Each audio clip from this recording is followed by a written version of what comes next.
Alrighty, we are back with round 2. Hopefully a more stable connection this time. On the left, Paul McAvoy, Firewater Knights. James Kiddie on the right, Monophiral. That's Monophiral. That's Viral goes west.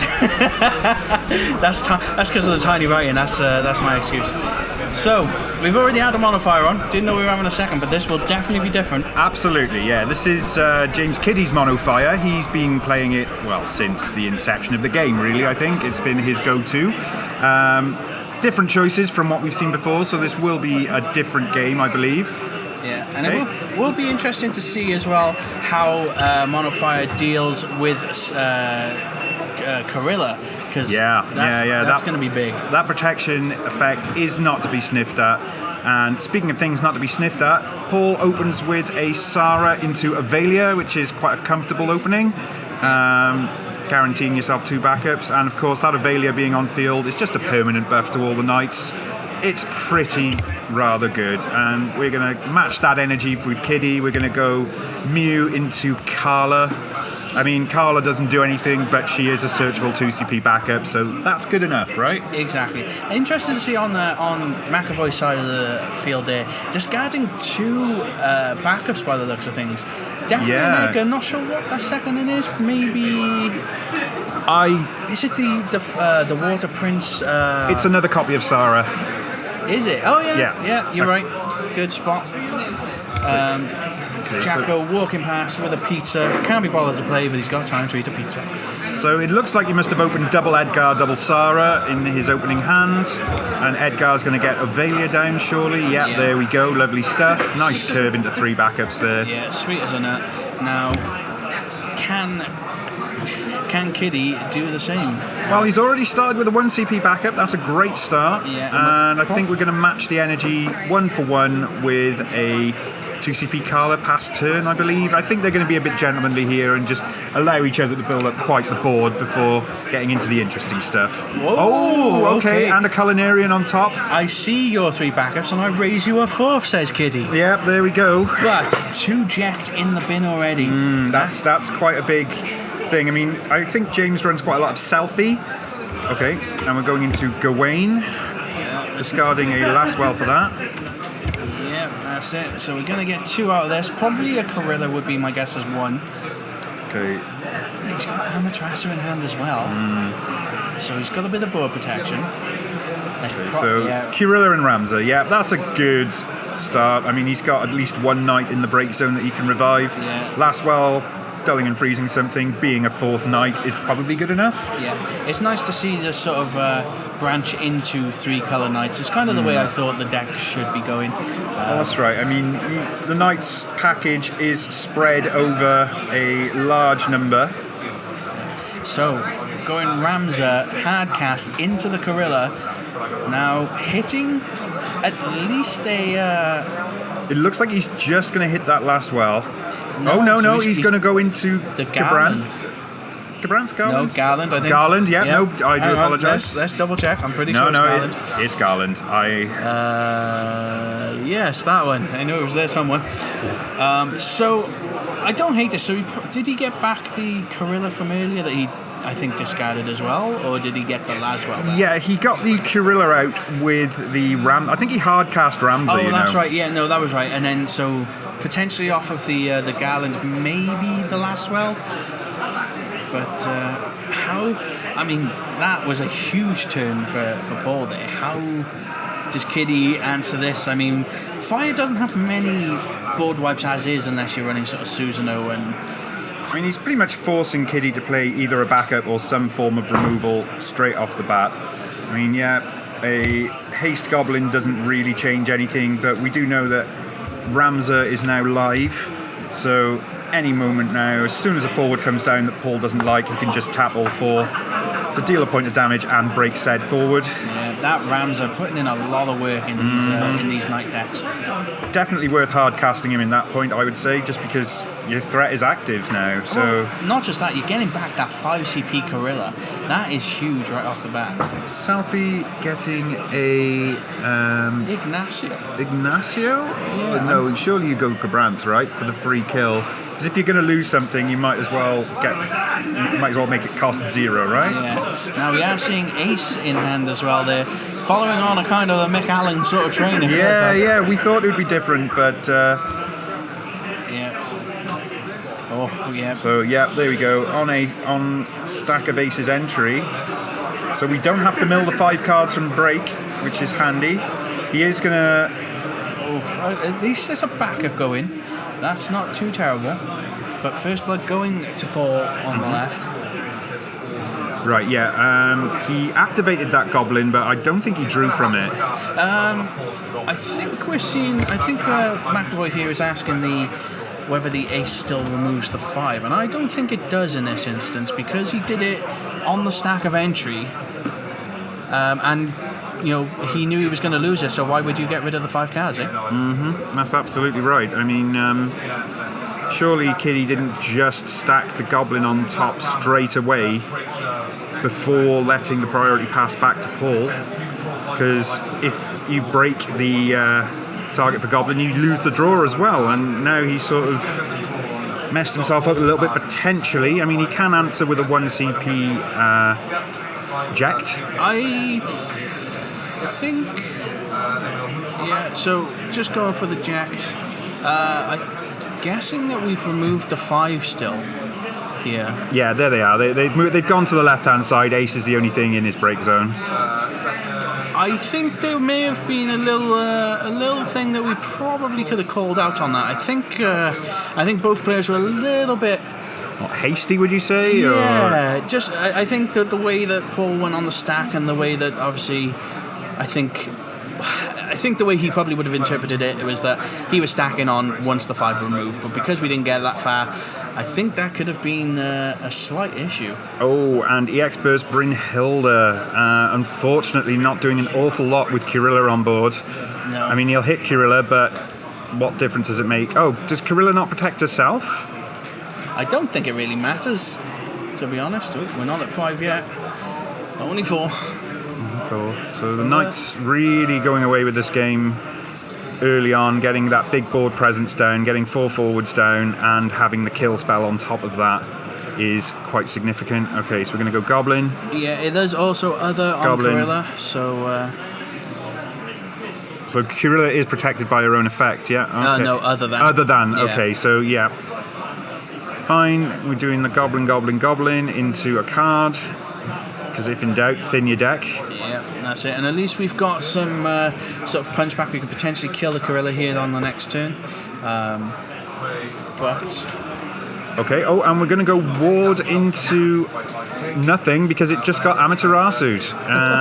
Well, we knew that Paul had that in hand as well. So that's right, yeah. I mean, we knew that was coming. Obviously, Kiddie didn't, but No. Trading it for a Ward feels okay. I mean, a 3 CP card for a 3 CP card isn't a massive swing, but, Now, what's Kiddie thinking here? Is he maybe thinking he's wondering about Selfie, I think, to stack on top to save Ward. I mean, we know the effect's been cancelled. He just wants to know if he is doing it to push him into that range, just because,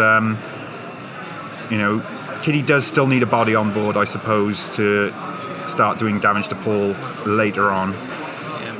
So I did see a Laswell in hand, probably the one from earlier that Paul got back there. Mm-hmm. Is that another Curilla potentially? Anavelia? Okay, yeah, it looks like... No, it's a knight on the front. Mm-hmm. I think probably what's happening here is Paul moves to combat, those goblins are going to fire off, at least kill the Curilla. Yep, I would say that's probably the best thing he can expect. But he does have a second one in hand, there is another Curilla there. I mean, that might be exactly what Paul wants James to commit his resources to. Yeah. Let's see how this goes now. Paul McAvoy on the play, keeping that Curilla handy. Okay, we're going to play something before combat, one assumes. 5 CP. Oh, an Agrius. Agrius. Okay, that's nice. So draw a card and reduce by 7k. Now, do we follow up with a Zach potentially from the LB deck here? No, we're just going in. Okay, and hitting a Ifrit off the top. Something James could very much have done within his hands. That's also not the right Agrius fish. Nice one. It is this one. got there in the end. All right. Curilla swinging in now. You probably start firing away, right? You have to declare block here. Which is fine though, because that means then one less goblin needs to be used to kill the Curilla.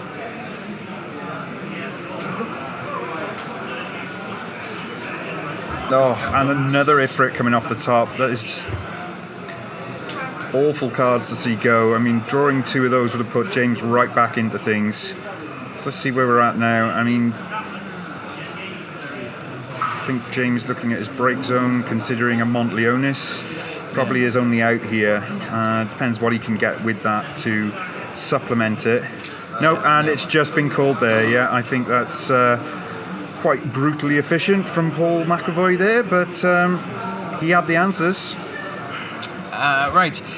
Well, in the meantime, guys in chat, first of all, the Ramza is 7CP Ramza from... Oh, do you know what? We'll pull it up for you. I believe it's Opus 19 when it was one of the brand new warp cards, but we'll have a look at that. It is absolutely nutty. Yes. Because when he enters, you get a 5 or less from your break zone, which is where you hit the Curilla, and then obviously you have the Doll 4 active knights, and just break a forward, deal a point of damage. Huge. Absolutely huge. Monstrous, yeah.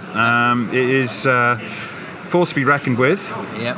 And as for the Great British Video Gamer, you didn't miss much from the first round, sadly. We had a few internet issues, and so our first game was a mono fire bombs list against a mono ice control list, and bombs just went off. And it was pretty much over before the internet discussed. Oh, Kiddie, come on and join us. We got 20 minutes left. We'll switch over to commentator. I turbo grief that. I absolutely turbo grief that. How did you turbo grief that then? I should play the jet first. Yes. We were wondering why you discarded 2 of them. No. So the logic was I had Ace and Goblin, and Ace could just one-shot Curilla. Yes. I completely forgot about Ramza's break effect. So I haven't seen that card in donkey's years. But if I played the jet first and traded the jet for the Garland or the Gawain, then he doesn't have 4 knights to tap. And then Ace comes down. Ace has haste. Curilla protect them though. You have to target Curilla. No, it's fighting. It's just if it takes damage less than its power. That's right. Yeah, it's quite an interesting distinction to make. Actually, Curilla is sort of like what we would call a Minwu effect. So it's so if I played that first and then broken either the Gawain or the Garland, doesn't really matter. And he said then he'd just do the tap effect on the jet. Then and there. Then the Ace comes down. Then the Goblin does his thing, and then Ace kills Curilla, and it's a completely different game. Well, that's kind of something that we mentioned, didn't it? Because obviously you play the jet, it's pretty much free almost. That's the way the cookie crumbles. And then because I'd removed my break, I couldn't use anything for Mont, and it was just done from there. We did think as well, like the bit where you obviously played the Ace, there seemed to be a bit of confusion with removing the 5, I'm guessing, between you and Paul there. So just talk us through that particular line of play then. Which is what happened basically. So you played the Ace, and then did you stack Goblin on it straight away? Yeah, so I had 4 in break. Yeah. Oh right. Okay, that makes sense. And then Goblin makes the 5th. Goblin makes the 5th. So when did McAvoy stack then? Did he stack on? He stacked on me breaking the Goblin. Right. So then you didn't need to remove the 5. I didn't know that. Because you would have known it would have been dying, so you would have been okay. I just don't pay the 5 and it gets deaded anyway. And it would have cancelled. Ami would have cancelled the auto ability of remove 5. That's the thing. Ami was latching on. It wasn't an Ami. It was the tap 4. Oh right. Yeah. Okay. Yeah. Just wonder, because we were sat there, like, because we could see there was a bit of conversation about it happening, and we would just be like, I don't think he needs to in that instance. I didn't know that. That's, again, me being stupid and out of practice. It's because you spent so much time last year commentating with me, that's what it was. It's getting back into the swing of things, and I think that matchup's not that bad. I made it look terrible, though. That was 100% a me thing, and I think the deck... Knights are good. Knights are doing bits, and they're chunky. They're really, really chunky. I think 5's one of the few that can actually deal with them, because you can hit that 10k number pretty easily. If it makes you feel better, would the Jack have killed the Curilla? No, because Avelia was making it 10. So you would have to have gone after the... Avelia throws the numbers off. Yeah, it does. Yeah, we were saying at the beginning, it's a huge power thing for just 2 CP, buff all your knights in the right colour. No other deck has that much. Yeah, man. Like, it's crazy. I mean, he hit the nuts as well. 'Cause he went, I think his opening turn was like 2 Sarah, 2 Edgar. So one of each of the doubles to make Sarah, then Edgar into Avelia. Lovely curve. But then you followed up really well with the curve of your own. Was obviously Absolutely. that. I can never get Culinarian. Culinarian, that's him. For free right off the. Which we were like, oh yeah, see your 3 backups and raise your 4th. It was doing alright, and again, I 100% totally misplayed that, and I think it's a very different game if that board state is changed. But you make these misplays, it's human element, and Paul played it well, so can't say fairer than that. Yeah, well there we go. And with that being said, guys, we have got 15 minutes left on round 1, so we will do a be right back, and we will get the actual winner of round 2. Sorry, Kiddie, and have a quick word with Paul. So we'll be right back. Alright, back with the actual winner of round 2, Mr. Paul McAvoy, playing the Firewater Knights. I would have been on sooner, but I got a text from my wife saying that my eldest son stuck a chip up his nose and she's on the phone to the hospital. Oh, brilliant. So He's not. So not like you having a chip on your shoulder, he's got it up his nose, right? fully Okay. up all the way. So, Not hurt. But he's basically eating it now, he's fine, right? well, yeah, it's not supposed to do it that way around. Yeah. But, the game. Yes, in the meantime. It's pretty good, wasn't it? All the cards came up. Yeah, man. No, I mean, you got into Ramza very quickly. That little interaction is so good. So good. It's just like, oh, well, it's like, he didn't ammy the Gawain, which would be a really good thing to do. So just like, I don't think he has, he's only got 3 cards in hand, so it cost him everything to do it. But like, and I'm sitting quite pretty on 3 backups, so it's like, I can afford to discard 3 from his hand for 3 from mine, really. So, And you curved into those backups really nicely as well. You have Sarah, Edgar, Avelia. I mean, you couldn't really ask for much more. I did think for something. So it was on 1 backup. I was like, do I instead Edgar into the last well just to freeze his backup? But I'm glad I didn't. But he did play the Machina off of it, so it didn't matter. Yeah, too much. like that would have slowed him down on that one specific backup, so he probably would only been on 3. He Yeah. just played it the next turn, so. So yeah, I think I did the right thing. We're just going, I get the tempo, because the quicker that I do that, the more confident I feel about being able to get rid of Edgar to play last well if possible and everything. But How is Laswell treating like in the deck? Does it feel good to get it? You know, you play him for free, or you play him off of Edgar. It's fine either way. Yeah, it's only 2 copies of it. I don't want to go too heavy into ice or anything.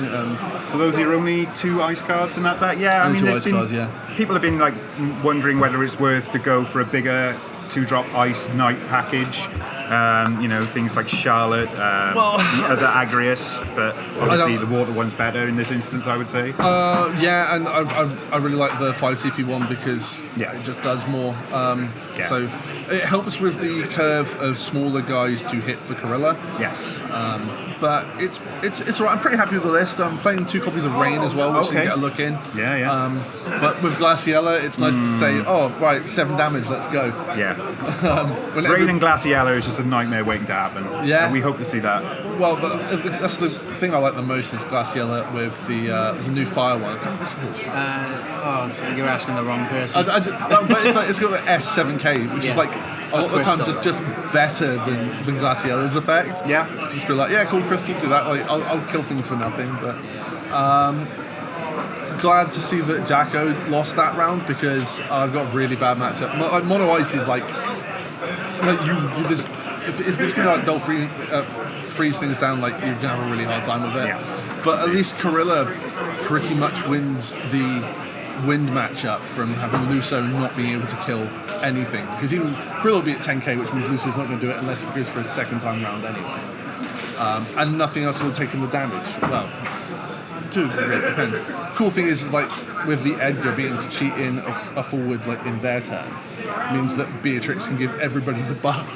So it's such huge potential for that Edgar. You know, I can't believe it is allowed on their turn. And to be honest, in the history of the card, I've not really seen many people utilize that a lot I on used stream. it for Dan before. Oh my goodness, yeah, that's probably like game right there. That was a really good round to watch, though. Yeah, definitely. Obviously, look forward to it on our VODs, on our YouTube. In the meantime, guys, we're going to take a short break. 10 minutes left of round 2. And I will let everybody know if he's okay. Yeah. Little Check, chip check, on his check, nose. in the, Yeah. check in the comments of our videos. You'll let us It'll know. say right here if he's okay or not. Guys, we will be right Wish you back. well, little Devin.